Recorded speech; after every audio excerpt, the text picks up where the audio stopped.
Okay, good morning. We'll call to order this meeting of the Board of Trustees of the Tennessee Consolidated Retirement System at 10 a.m. December 12, 2025 in the Cordell Hall Legislative Office Building in Nashville, Tennessee. I'm David Lillard, Tennessee State Treasurer and Chair of the Board of Trustees, and welcome to each of you this morning. We'll start by calling the roll. Mr. Secretary, will you call the roll? Mr. Edmonston. Mr. Haynes. Present. Chief Head. Present. Treasurer Lillard. Present. Director Long. Present. Miss Maxwell. Here. Miss Moore. Here. Commissioner Williams. Present. Mr. Wormsley. Here. I'm present as well. You have a quorum. Okay. Chair declares a quorum present. In the interest of time today, we're going to skip around a little bit on the agenda here to get a few critical items up front in case members have to leave. First time we're going to take up is item number 6, the actuarial evaluation presentation on the legacy pension plans. Mr. Justin Thacker is recognized. Just introduce yourself.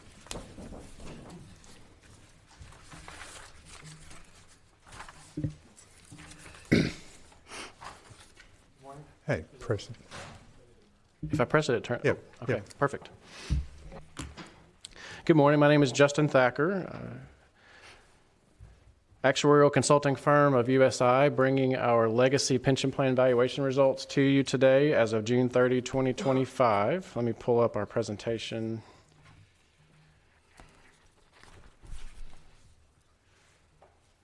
Okay. So we have a couple of these meetings each year. At this time of year, we talk about the legacy pension plans. In the spring of 26, we'll come back and talk about the hybrid pension plans, more from the hybrid plan funded status and the funding recommendations for the hybrid plans then. But I have some information today to compare the two, and it helps kind of tie the story together as to how these plans are working together. High level, though, the main purpose of our discussion today is to provide employer contribution rates that will be effective July 1, 2026. So there's a lag. We gather data, asset information, put an evaluation together as of June 30, 2025. We bring the information to you to review, and then so that there's not an urgent rush at January 1 or anything like that, the contribution rates are then applicable July 1 of the following year. So that's our cycle. We'll talk a little bit about the financial health of the plan. Some of the information that we produce can shed some light on trends and overall status of the plan. You may have heard or seen terminology related to GASB reporting. That is the accounting standards associated with governmental plans. This presentation is more about funding policy than it is accounting disclosures, but we do have a slide that'll show you a quick summary of what those accounting disclosures will look like as well. The last 12 months has been a busy cycle for Treasury staff and our team as well. We have a handful of other projects that we work on occasionally. When I say occasionally, there's an experience study that we perform once every 4 years that looks at all the assumptions that we use from an actuarial valuation point of view and considers whether or not those need changing in our long-term projections. That cycle was last studied from a 2020 to 2024 period, and we came to you in June of this past year with those results. So that experience study is hot off the presses, and the information that this board approved with regard to those assumption changes were reflected in this actuarial valuation for the first time. And we'll do that study again in 2028, 2029 valuation cycle. And then another sort of ad hoc thing that occurs once every 5 years is an actuarial audit is performed on our calculations for funding and disclosure purposes, just to ensure accuracy and that we're following industry standards. And those are actually required to be performed once every 10 years, but according to some governmental standards that have been a little bit more aggressive than that, or aggressive, not the right word, standards that are just more, have become the norm across other governmental plans. TCRS has been doing that every 5 years, and the most recent one was this past year, which also produced an endorsement of the results and the methodology. So check those two things off the list, and they'll be another 4 or 5 years before we see either of those two types of studies again, but a quick update on those as we close out 2025. High-level summary here of kind of what we're looking at with the legacy plans. We're talking about state employees, higher education employees, K through 12 teachers hired prior to July 1, 2014. In some ways, I know for those of you who've been on the board for a significant period of time, it feels like yesterday that we were just beginning the hybrid plan concept. Now, when I say 2014, it feels like a long time ago. But we're 11 years in now to all new employees being hired into state government, being a participant in the hybrid pension plans. Any employees that were actively employed as of July 1, 2014 have continued to be in what we call the legacy pension plans. And today's presentation is mostly focused on the legacy pension plans.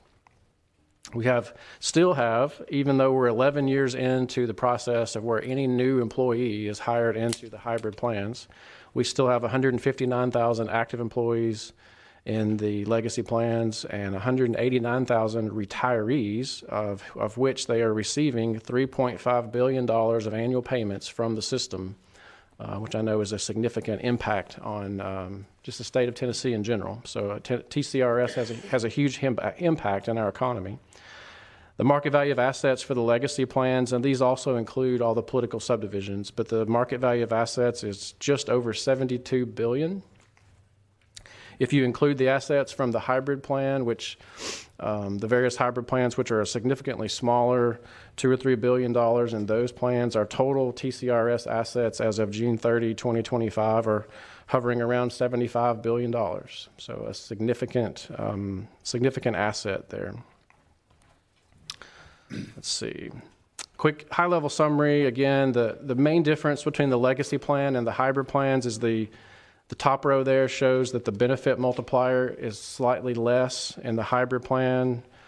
Eligibility requirements are a slightly longer period of time before you're fully eligible for the pension portion of the hybrid plan. But the trade-off is slightly less pension benefit, but there is a 5% employer contribution that goes into a defined contribution plan. And then there are some cost controls and features to manage the volatility of the hybrid plan. So the two concepts of blending the defined benefit, the defined contribution components together was the purpose of the concept of the hybrid plan, and the significant maintenance or management of the volatility of the new plans was the main driver for that. It's just the legacy plan has a significant amount of volatility, and we'll look at that a little bit later too. Okay, so these next few charts I think are interesting to see where we're trending within these plans. So this is an 11-year summary of the active employee population in the legacy plans, and you can see as turnover and retirement occurred in each of those years, those active employee counts are declining. As anyone has been hired to replace these employees, they're going into the hybrid plan. So we'll have a chart to show those here next. So in 2015, the hybrid plans were brand new. So the 5,000 or so employees that were hired into state and teachers were the first employees that were a part of the hybrid plan. And then that number has been growing pretty steadily each year for the last 11 years. And again, as these legacy counts are declining, the new hires are going into the hybrid plan, so it's nice and clean.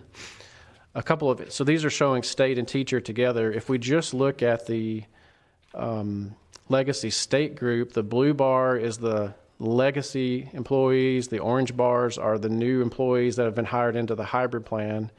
You can see that we crossed over, and 2023 was the first year that we actually have more active employees in the hybrid plans than we do the legacy state plans. The teacher group has a little less turnover, maybe a less likelihood of hiring more employees to replace.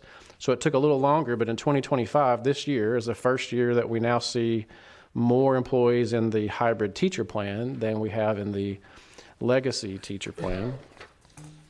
You know, we've had, I did some calculations here, so we've had a 41% reduction in the teacher group since 11 years, and we've had more than like a 54% reduction in the state group over the last 11 years. So we're roughly halfway through the process of the employees transitioning into retirement and then being hired into the hybrid plans. So this was the strategy that was implemented 11 years ago, and the results are nice and clean, actually, in terms of watching it transpire. And this last slide here with participant counts are the retirees, and this is the retiree population in the legacy plan. As you can see, there's been continued growth in the number of retirees. These are participants who have retired and receiving checks from the system, monthly checks from the system, or monthly benefits from the system.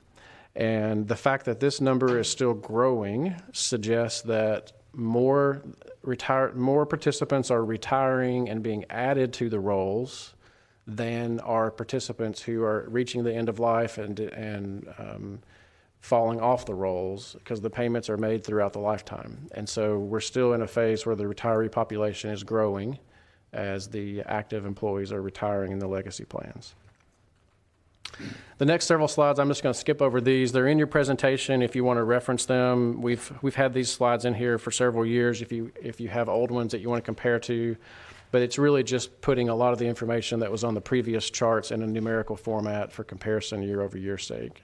So let me skip through some of these. Talk a little bit about the assets that we use for our actuarial evaluation purposes. The assets drive the volatility more than any other component of our calculations, the volatility in the results, meaning the contribution rates that you are budgeting within state government. It's not anyone's fault that the assets are more volatile. It just happens to be the nature of the beast. We can set long-term assumptions as to what we think the investment return will be, and we'll probably be pretty close to that over a 10 or 20-year period on average. But as you all know, there's no way you can predict individual year-over-year investment returns. So we smooth those to make sure that the results that we're using don't suffer the same amount of volatility. So we have a 10-year period where any gains or losses associated with our investment returns over or above our assumption are smoothed over 10 years.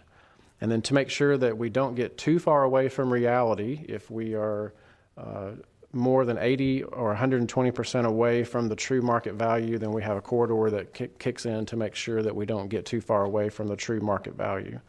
That becomes what we call actuarial value of assets that's used in our funding calculations. So just real quick on this page, it shows you the last 10-year history of our investment returns. Across the top of the page, you can see the actual return in any given year.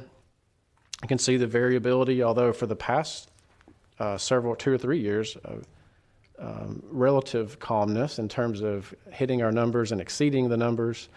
The last 2 years have had investment returns of just a little bit over 10%, which is great from exceeding the assumed return, but that produces a little over 3% gain because it's above what we assumed of 6.75%.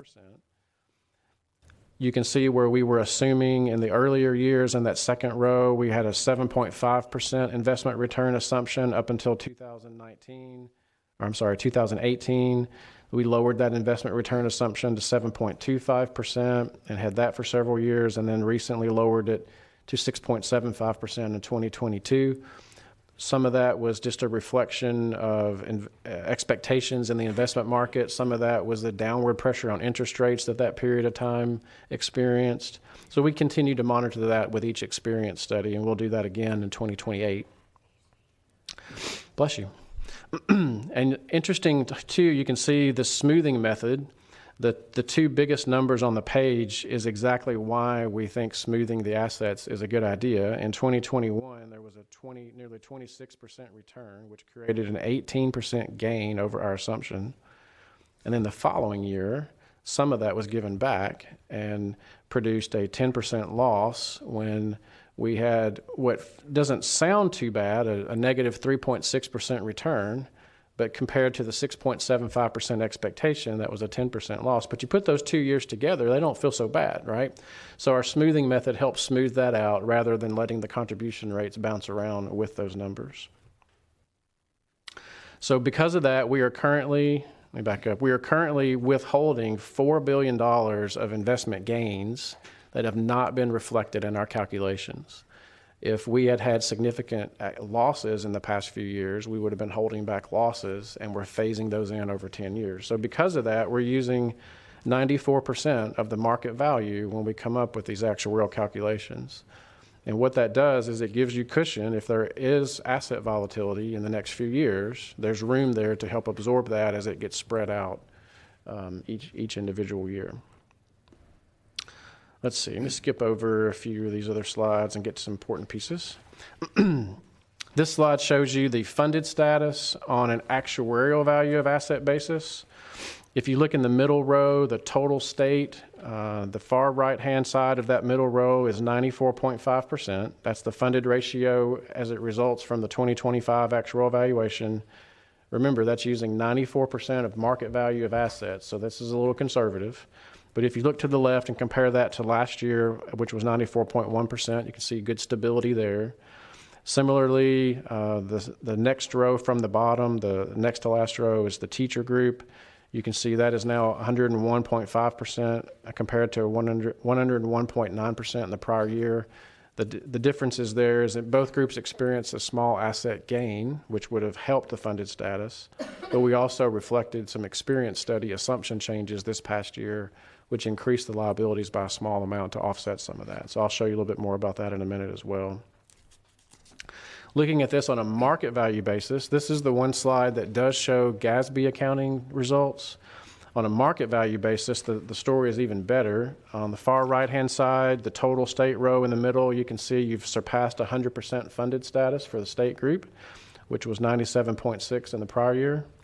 And one row below that, you can see the teachers are now at almost 108% funded status versus 106% in the prior year. So those are excellent results. Not many plans across the nation can say that they're over 100% funded. So that's definitely a credit to not only this board, but prior boards, prior treasurers, current treasury. Everything about making these decisions are not always easy in terms of making sure that the budget stays appropriately allocated to the pension plan to ensure adequate funding. And I'd like to commend everybody involved in that over not only now, but in prior years as well. So that's an excellent result. Now, what that 100% funded status represents is it means all service that has been earned and accrued to date has been accounted for with the assets. It doesn't necessarily cover future service, a future benefit accrual. So there are still contributions required. 100% funded doesn't mean you get to be finished with it. It just means that you've covered all your bases for things that you've accrued so far. So that's a great place to be. One disclosure that we are required to provide, which is useful from an information awareness perspective, is that obviously the TCRS assets are invested in different types of securities, some that carry more risk than others, and TCRS is taking on that risk for the benefit of higher returns. It's very common and normal for pension plans. But in terms of a disclosure, what would that look like if we were to invest all the assets in a lower risk obligation, 20-year bonds that have a high level of security with low default risk? We would obviously get a lower return going forward. We'd expect to have a lower return. And then when you value the liabilities according to that expectation of, say, 4.8% return, then it changes your funded status from 100% closer to 80%, which also is not a bad result, and certainly not something that TCRS is considering changing all their investments to low default risk obligations. This is just a disclosure, because what happens sometimes is many other plans will have 60, 70% funded status on the other basis that we're looking at. And then when you look at this basis, that turns those funded status results into something significantly different. So there's an awareness there, understanding, but it's not intended to suggest that this is the right answer by any means.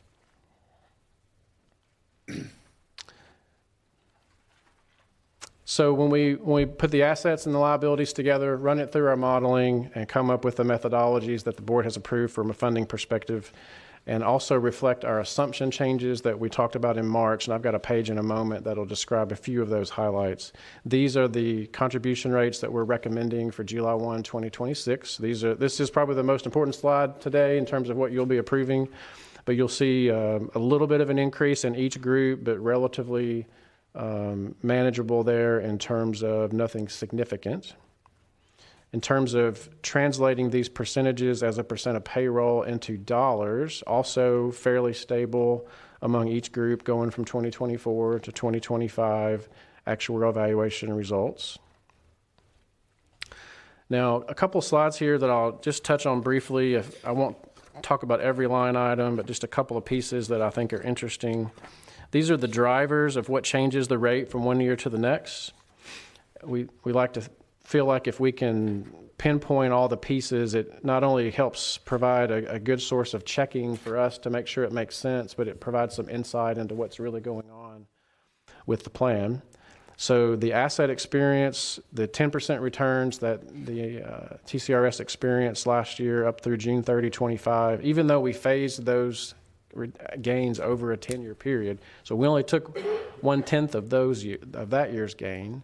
We are also phasing in percentages of the previous 10 years' gains as well. That put some lower pressure on the contribution rate. It actually lowered the contribution rates by about 1% for each group.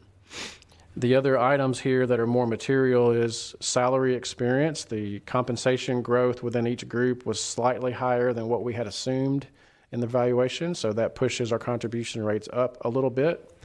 And then the cost of living escalation, we were assuming 2.125% COLA for all the retirees, and the actual result was 2.9%. So since the actual result was a little bit higher than what we had assumed from a long-term perspective, it caused a slight increase in the contribution rate. So what's really happening is we're just reassessing everything on an annual basis and making adjustments to reset back to reality, and then we'll do the same thing again next year. The other line item was a little bit further than midway down, changes in assumptions. I'll look on the next slide to show that.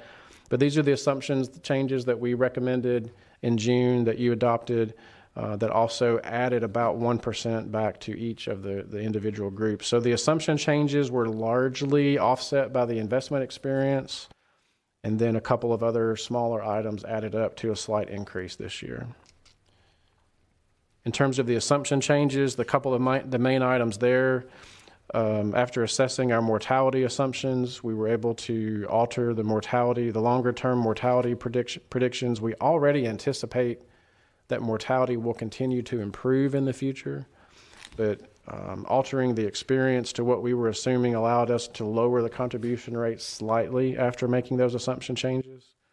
And then the two things that increased assumptions were related to basically a higher inflation assumption. So we increased our inflation assumption by 15 basis points when we made the assumption changes. So that increases the cost of living assumption that we have in the plan going forward. So if we assume that retirees will get slightly larger COLA adjustments, then that increases our cost somewhat. And then by increasing the inflation assumption, we also increase the salary increase assumptions by the same amount. And then that also causes a slightly higher cost in terms of our long-term forecasts and predictions. Most of the other items are things that we look at and we made small tweaks, but they weren't material to the cost of the plan. This is a history of where the contribution rates have been. Some of these contribution rates are moving around. The state rate is at a point where we are amortizing certain pieces of prior years' gains and losses, and those rates are going to start to come down some in the next several years. The teacher rate has been fairly stable over the last several years and should have some consistent stability going forward as well. But a long history here. The things that we look at as we move forward that could introduce some potential volatility, I'm on that third bullet point there, as we talked about investment returns are the most significant source of volatility. We do things the best we can to manage that. And then the same items that we identified as the experience study as causing the most significant changes are the things that we are keeping our eye on moving forward. The mortality experience, salary growth, cost of living, which is all tied to inflation, so we keep monitoring inflation. I know that inflation is a word that we didn't have to talk about for probably a decade or more, and now it's back on our radar. Okay, a couple of last slides, then I'll wrap up. This is the slide where I like to come and joke with you about how 80 years from now we'll all be able to look back and see exactly how many participants in the legacy plan has worked their way through the system. And I joke that I'll come back personally in 80 years and we'll look at this ourselves. So who wants to join me for that? Obviously, there's no way to know exactly when the last person will finish being a retiree in the legacy plan. However, with a group this size, we can have a pretty high degree of confidence that each of these brackets that represent 10, 20, 30, 50, 80 years out are pretty close. And so just as a quick explanation for what this chart is, the first line there at the top, the dark blue line, you can see that it crosses over the 20,000 life mark at probably, if you look down, it's probably roughly age 40. So that means we have about 20,000 40-year-olds. And then if you look further to the right, and we're up above 25,000, and you look down, that's probably in the 70 or so age group. So we have about 25,000 employees, or maybe they're probably retired employees at that point, who are 70. And then if we track those same employees over the course of the next 80 years, you see the progression to where in 2065 with the green bar, we really have just below 15,000 people, and they're mostly going to be in the age 90 category. But the point here is this plan that even though we're 11 years in, there is still significant periods of time remaining that we need to be mindful of it and manage it well and monitor the results and still be on the lookout for any potential volatility that the plan could create from a budget standpoint. So that's what we're trying to manage. Similar chart here for this. This is the teachers. Similar chart here for the state employees. Slightly different shape just based on the age categories of the employees. But same concept. 80 years from now, we certainly expect the plan to be near zero participants. But in reality, probably 40 years. Maybe that'll be a significantly less material number to the state budget. But that's something we keep monitoring. Last two charts shows, this is for the teacher group. The orange line is really just kind of reinforcing the point that we've got some time here before the plans become immaterial to state budget. The teacher line, the orange line here, represents the liability that we're valuing in our valuations. And while the teacher line still has room to grow, so we don't actually hit the peak of our liability until 20 years or so, 2040 or so. And then we should start to see the liability declining as all employees are in the retired group and as the retirees start passing away eventually. From a state employee perspective, the shape is a little bit different. The orange line shows that we may have already hit the peak in the state group, and then that line will start declining sooner than the teacher plan, but also still a fairly significant liability that doesn't change much for the next 20 years. So something to keep in mind there. There's a lot of work that goes into this project, and it's not just my team, which I appreciate. It's also coming from the TCRS staff and Treasury staff. They are wonderful. They are great at providing information and answering our questions. So I want to say how much I appreciate working with them. I have top notch. And we just appreciate the ability to serve the great state of Tennessee. So thank you for letting us be a part of this. But happy to take any questions that you have. Otherwise, this is all of my prepared comments. All right. Any questions of Mr. Thacker? All right. Seeing none, is there a motion to approve the actual report presented by Mr. Thacker? Yes, Mr. Yeah, motion. All right, a motion by Jamie Wayman. Second. We have a second by Commissioner, okay. Any further discussion? Seeing none, Mr. Secretary, I ask you to call the roll on this, the actuarial evaluation. Thank you, Mr. Edmondson. Aye. Secretary Hargett. Aye. Mr. Haynes. Aye. Chief Head. Aye. Treasurer Lillard. Aye. Director Long. Aye. Miss Maxwell. Aye. Miss Moore. Aye. Commissioner Williams. Aye. Mr. Wormsley. Aye. I vote aye as well, unanimous. All right, Chair declares that item adopted. Thank you for that. Let's see, we'll skip next to, I'd like to do the item 4, the Board of Trustee Committee reports for the Administrative Committee for Mr. Wayman, and also item 5, together with that, the political subdivision seeking participation. Thank you, Mr. Thacker. So the administrative committee report, we met and approved the minutes of the June 6, 2025 meeting. They also made a motion for me to recommend participation in TCRS for the 3 entities petitioning for membership effective January 1st, 2026. We also had a brief overview of the actuarial valuation and a description of where we're at in the process of replacing our current pension administration system, and got an operations update. There are 3 political subdivisions that are seeking entry into TCRS effective January 1st, 2026. The first is the Metropolitan Government of Lynchburg, Moore County. It can be found on page 19 of the board materials. They are electing to participate in the regular defined benefit plan, also referred to the legacy pension plan. They are including cost of living adjustments. They are allowing all prior service prior to the date of participation to be established by members of the system at the cost of the employer. They're allowing part-time employees to participate. Employees will be required to make 5% contributions. All prior service is adding $4.8 million of liability immediately to Moore County, Lynchburg. They are making a $1 million lump sum payment towards that outstanding liability, and then will amortize the remainder of that amount over a 10-year period. Their initial employer contribution rate will be 22.3% of payroll. Second is the town of Mason, found on page 23 of the board materials. They are electing to participate in the hybrid plan without cost controls. They are going to utilize the state's 401k plan as part of that plan design. They are including cost of living adjustments. They're not allowing prior service prior to the date of participation. They're not allowing part-time employees to participate. Employees will be required to make 5% employee contributions, and the initial employer contribution rate is 2.3%. And finally, on page 29 of your materials is South Fork Utility District. They are electing to participate in the regular defined or legacy defined benefit plan. They're including cost of living adjustments. They're not allowing prior service prior to the date of participation. They're not allowing part-time employees to participate. Employees will be required to contribute 5% of their pay, and the employer contribution rate will be 6.9%.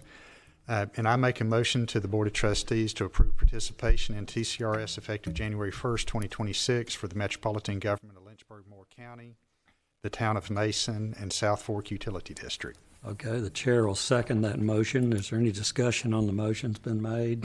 Not, Mr. Secretary, would you call the roll on the motion? Mr. Edmonston? Aye. Secretary Hargett? Aye. Mr. Haynes? Aye. Chief Head? Aye. Treasurer Lillard? Aye. Director Long? Aye. Miss Maxwell? Aye. Miss Moore? Aye. Commissioner Williams? Aye. Mr. Wormsley? Aye. And I vote aye as well. It's unanimous approval. All right, that motion is adopted. All right, so we will go next to the report of the Audit Committee. Secretary Hargett is here, our esteemed chairman of the Audit Committee. Well, thank you, Treasurer Lillard. Do y'all have my pyrotechnics set up? Yeah. This riveting We're working on it. presentation? That'd be We're great. working on it. So we had a very informative meeting, although it was a tough one because we would have former Chairman Barker with us, who normally leads a very vigorous discussion. So we did approve the minutes from the previous meeting and heard great reports from Mr. Decker on the internal audit reports, as well as the member services risk assessments and the internal audits project tracker. And then Mr. Wayman gave us a little information about the pension administration overpayments legislation and new laws updates, so in getting ready for the upcoming legislative session. And that will conclude my report. All right, any questions of Chairman Hargett about the Audit Committee? Seeing none. The next item is item 4C, the Investment Committee report. I chair the Investment Committee, and we had a meeting prior to this meeting today in which we reviewed several transactions and approved multiple transactions, and also received a report from on the investments of the consolidated retirement system, and also on overall market conditions. Any questions about the Investment Committee report?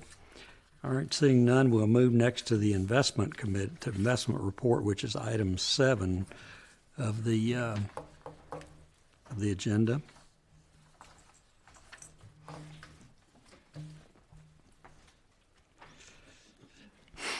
All right. Mr. Brakebill, you want to introduce our guest here? Thank you, Treasurer. Thank you, Committee. Sorry I sound like I'm in a bucket here. I'm a little sick. Mark Brubaker with Veris Advisory is going to review investment performance. And then I'll follow up. Thank you, Michael. And as Treasurer said, we had a discussion in the Investment Committee earlier this morning. And in the interest of time, I'll probably just go through it at a very high level, but I welcome any questions or feel free to stop me. If you could maybe go to slide 4 very quickly, Daniel, just to give a quick backdrop. Some of the things we talked about, there's some dichotomies going on in the markets these days. One being, consumer sentiment is at historically low levels right now, while consumer spending remains high. Rates. We just had the third consecutive Fed rate cut, yet that was the vote was kind of dissented. There was 9 in favor, 3 opposed. So, as you know, the Fed's primary tasks are to A, keep inflation in check, and B, to maintain full employment, or as close to full employment as we can. And so, I think there's some tensions there. Between those two objectives, and those 3 dissenting votes felt like inflation still was not in check, and that we should be a little bit more cautious on rates as a result. And then we expect, looking forward, and I think most economists expect continued growth through 2026. However, I think now the dispersion of expectations is getting wider and wider as more and more uncertainty percolates into the economy.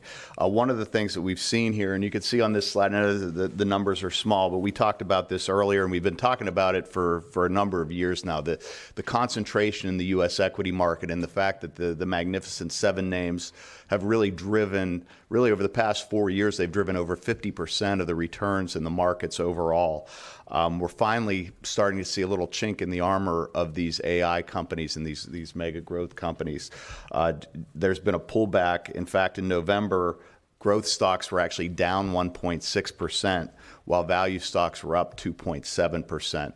And that continues through today. Oracle had a negative earnings announcement yesterday, and that pulled down a lot of the other tech company names as well. So we are seeing a bit of a rotation out of these large cap, mega cap growth stocks into value stocks as well as small cap stocks. So how this plays out remains to be seen. The other thing I just point to on this slide is we.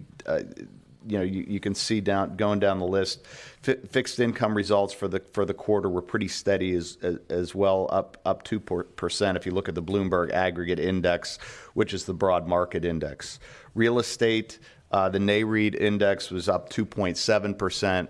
Real estate continues to be hampered by the performance of the office sector primarily, as vacancies continue to increase in the office space. If we go to the next slide here, and this is getting into the total fund results, you can see that at the top table on the right, the fund ended the quarter at $78.7 billion, which is I think a new high for the fund, and it's up $3 billion from where it was on June 30th of this year. So really strong results overall in the fund. All the allocations, as you can see in that middle segment, are all well within the policy ranges around their target allocation. So I won't spend too much time on that. And if we go to the next slide here, we can see your total fund results. As I mentioned, the returns have been strong. For the quarter, the fund was up 4.5%. That trailed the policy benchmark slightly by about 0.3%. But it also ranked right at the top quartile of all your peer groups. So overall, the returns were strong. We did have some underperformance in certain segments of the market. If you look down that page, you can see international developed markets equity, 2.7% versus its policy benchmark of 5%. So that was a little bit of a headwind to performance. But it was countered by really strong results in the U.S. equity segment, as well as strong results in fixed income. We had talked in quarters past where the rising yield environment had been hurting your fixed income allocation because you have a longer duration or more interest rate sensitivity built into your fixed income portfolio. That has reversed itself now that we're in a kind of a declining interest rate environment. It's been a net plus relative to your peers. And then the only other thing I wanted to cover today, and we look at it every time, but if you go to slide 12,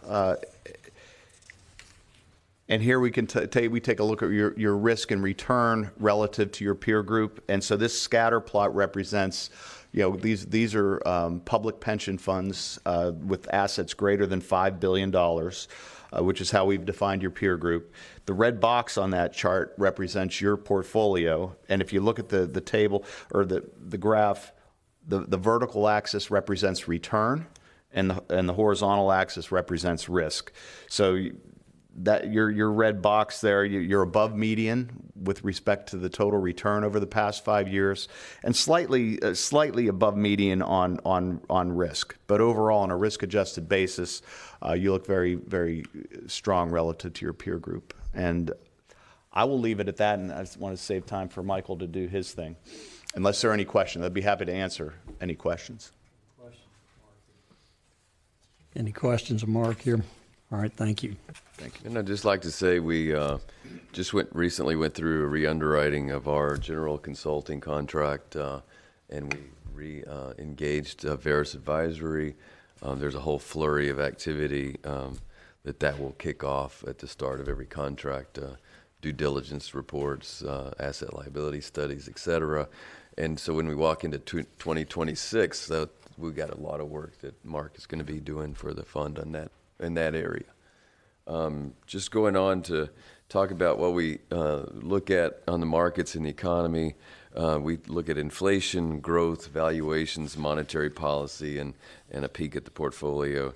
On housing, on the first graph here, this is the one, and it's almost like it's time for me to pull this out of this presentation because the reason it was in here is when we went into COVID and they dropped interest rates to zero, and the housing boom occurred, and you see that in the bottom panel where you have that spike. That's when real estate prices absolutely shot up, housing prices shot up, and the Fed had no choice. They had to tamp this down. That was inflation at its heart, and you've seen that happen. The Fed's actions have pulled that down.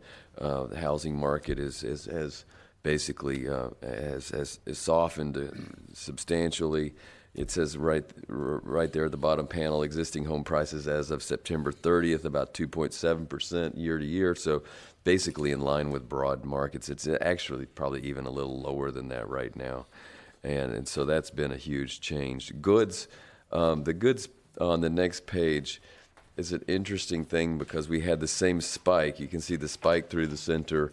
As I've mentioned before, we all got stuck at home. Everybody wanted a canoe, a kayak, or whatever, and nobody was making them, and so the prices went through the roof, and then they collapsed as well.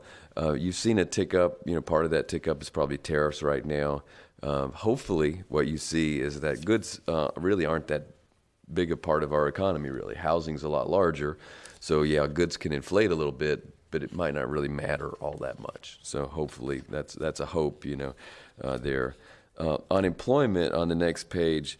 This has been interesting because, the demand for employment had the same thing. I don't have a graph to show the spike on there, but it did a similar thing where we had this huge demand for employment. And then, well, I guess it is on the left. It's just a shorter time frame. If you see on the very far left that orange bar at the top, and that was when we had a really huge demand for labor, and since mid 21, that has slowly softened. We had the government shutdown. We didn't have non-farm payrolls releases for a couple months, 3 months, and so we don't really know what that number looks like. But we do have ADP, and ADP is in the orange there, which is a private indicator of employment, and it's pretty soft. So, if you look at employment right now, it's hard to say that we're in a robust economy. In fact, I think Chair Powell from the Federal Reserve just said that he thinks that it might be overstated what we've been doing in employment, and we'll see. And speaking of the Federal Reserve, they cut rates on Wednesday, as Mark mentioned, and I don't know. I put question marks here because I thought the Fed was fairly bipolar. In November, in the Beige Book, that's the top clip that I have there. They said economic activity was little changed, and there were 2 districts with a modest decline and 1 with a modest growth. So basically, economic activity in the Beige Book is stagnant. And then in Wednesday, they said available indicators suggest economic activity has been expanding at a moderate pace. This is the same group putting their stuff out. So I don't know. We'll see. But it seems softer than that to me. Another thing I've shown you for a long time is Evercore ISI has a survey, and that's been pretty moderate. It did have a spike up, which really looked surprisingly like it was strengthening, and that has moderated into the holiday season. It usually catches a little bit of strength, but we'll keep an eye on that. Valuations, so we've moved to markets, and valuations still are very high. The S&P 500 has a very stretched. Doesn't mean it's going to do badly or we're in some bubble that's going to pop. Who knows if it could, but it's definitely a time for investors to be eyes wide open. And S&P 500 PE well above its median over a long period of time. And conversely on yields this is our yield that we get in a large pension fund index, which is, as Mark mentioned, we have a very long duration benchmark for our fixed income portfolio, which is different than most. And this is the index yield. So we're basically back to where we were pre-GFC now, pre the global financial crisis, after being kind of in a valley for a very long time. I was going to mention, as Mark was going through, there was a trade that people called for years. They called it TINA. TINA was the acronym, and the acronym meant that there is no alternative. So stocks were the TINA trade because there was no alternative. For several years now, for 2 or 3 years now, there has been an alternative. Not huge, but bonds have offered something. And we mentioned monetary policy and the change. This is a long-term graph of the Fed funds midpoint, which is, to me, this is the heartbeat of the economy over a long period of time. You can see recently we had our dramatic increase in rates where they went up 5.25% to stave off inflation. And to me, it's shocking that the economy did as well as it did with that big of a Federal Reserve putting on the brakes. It just shows you how much money they put into the economy. And then since subsequent to that, rates have come down 1.75%. Interestingly enough, when we look at Fed funds futures going out from today, they're a lot more modest. They don't really have us having many changes out into the May timeframe and into next summer. So, there's a lot been written about the Fed being on hold. That could well be the case, or it could be we get some data that spurs them along. So we'll see about that. But we've had a big change, and what that yields is on the next page. I haven't shown you this. This is a standard yield curve, a Treasury yield curve, and what this is each one of the dots are a particular tenor. Like on the very left, it's like I want a 1-month Treasury note or T-bill, and then on the very far right, it's a 30-year Treasury bond, and this is the yield of each one of those at one point in time. The orange is Halloween, so I was trying to be clever, and I picked orange and black for Halloween and green and red for Christmas this time. So basically, yields on the 10-year Treasury, for the most part, peaked around Halloween 2023 and have been declining since, and just the other day. So this shows you how short rates have slowly moderated. Generally, yield curves look like the bottom part, even a little more exaggerated, where the short end is lower. You pay more for a longer term. And so we're going from what typically would be thought of as an abnormal yield curve. We've had an abnormal yield curve for a number of years now, going to something that looks more like what investors typically are used to seeing, a normal yield curve. But a big change. I mean, that it's pretty amazing. Interesting thing about returns on this is that even though the yield changes on the right are smaller, the underlying instruments are much more sensitive to changes in interest rates. So the 30-year bond that just went down, it's 32 basis points.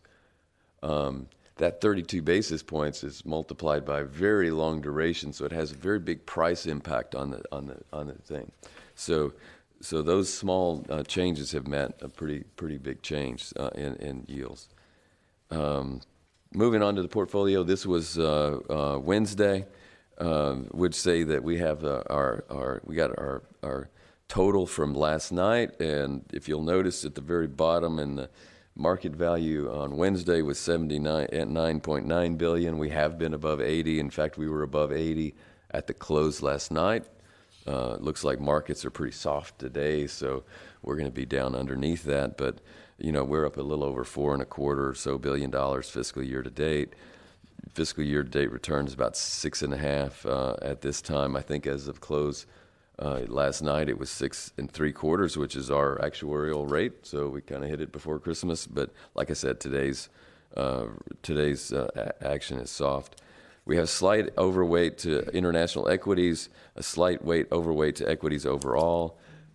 As you've seen on the performance report, equity returns have been really strong. So anytime we normalize or we reallocate back to fixed income from stocks, we look bad. But we continue to kind of try to maintain that discipline, stay close to our benchmarks. We've done two recent sales of $250 million each to kind of keep paring that back. The first time we took the money out of equities, stocks specifically, and moved that to bonds. This last time we moved some of that into REITs and then some of it into fixed income. So we're in the middle of that. So with that, that's how the portfolio looks. And thank you all again, and thanks for seeing you. So. Okay, any questions of Michael in regard to his portfolio report? Thank you, Michael, for that. Let's see. Before we go further here on the agenda, let's go back up to item number 3, the minutes of September 12, 2025. Is there a motion with respect to the minutes? So moved. All right, we have a motion for approval. Is there a second? Second. I have a second by Mr. Wormsley. Okay. And we'll just do this by voice votes, since we don't have anybody participating virtually. All those in favor signify by saying aye. Aye. Those opposed, no. The ayes have it, and the minutes are approved. Next item is item 8, which is the Aries and data conversion projects update. All right. Thank you, Treasurer.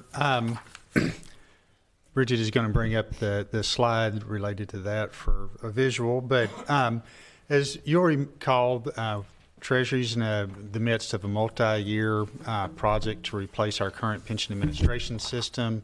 We really kicked off that project in October of 2024. There are 3 pilots or groups of functionality that are going to be delivered together. Pilot 4.1, we finished design in September, and then the vendor, Sagitech, went off in the background and started configuring their baseline system to meet our needs. December 2nd of this, or first week of December, there were several presentations made of the overview of what Pilot 4.1 looked like to help us visualize and demonstrate some of the functionality. This week, there's been a large portion of both financial empowerment, accounting, and TCRS staff in our building, along with Sagitech personnel, and they have been doing some user verification testing, which is really our first time to be able to see. We've been talking about the concepts of the design of the project and how we want it to work, but we've never really seen what the system looks like and how the functionality flows. So this was really our first time to get in there and see how to navigate the system, be able to perform some of the functions that were delivered with this pilot, which includes member enrollment, organization and person maintenance, beneficiary maintenance, financial transactions, deferred compensation, and interfaces. So all the feedback from the staff has been positive with it. We have had some bugs that are, I'd refer to them as bugs, or things that we'd like to see maybe organized a little bit different or displayed a little bit different or function a little bit different in the system. But overall, what we've seen in the test and the environment has been very good and positive, and we've liked that. Next upcoming events is in January of 2026. We should kick off Pilot 4.2. Pilot 4.2 is really, in my opinion, the really core part of what we do as a retirement system, which is pay benefits. So, a lot of that's going to be, how do you calculate benefit estimates? How do you calculate retirement benefits? How do you calculate refunds? How do you get grant service credit to members in the system if they want to purchase prior service? So that's really kicking off in January. There'll be about a 3-month display where they will first kick off with showing what their baseline system currently does. It will be followed by us talking about what our requirements are and what changes may need to be made. One of the guiding principles we have is that we want as little customization as possible. The more customization you do to a system, the more difficult it is to support long-term and upgrade technology along the way. So we're wanting to focus on it being not customized, but that you can make some changes that are not customizations to help us meet our needs. Then after the 3-month period at the first of the year, they will go off again, Sagitech will, and design what we've talked about, and we'll see in the summer, Pilot 4.1 and 2 that are combined together for us to test again and get used to that system. Long term, the implementation date is April 2029. For about 9 to 12 months before that date, we should have all parts of the system developed and coded and ready to be used, but we'll spend that 9 to 12 months prior to that April 2029 go-live date to really do significant testing of the system to make sure it delivers what we expect it to do. At the same time, we also have a vendor named MBS that is helping us.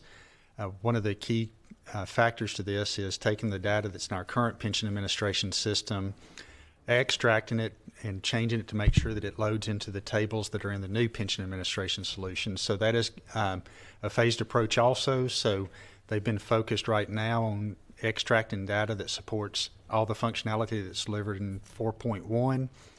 There's 11 data cycles related to that.